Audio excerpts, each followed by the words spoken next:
بسم الله الرحمن الرحيم.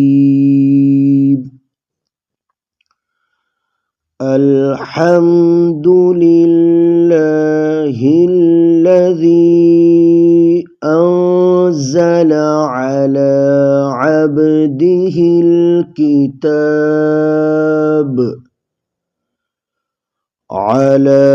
عبده الكتاب ولم يجعل له عوجا قيما لينذر بأسا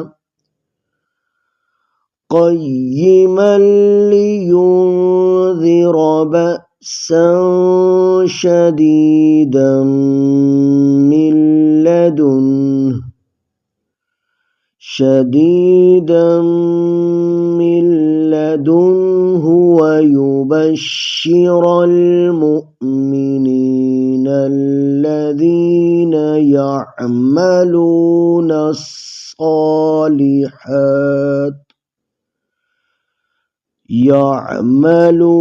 الصالحات أن لهم أجرا حسنا ماكثين فيه أبدا. صدق الله العظيم.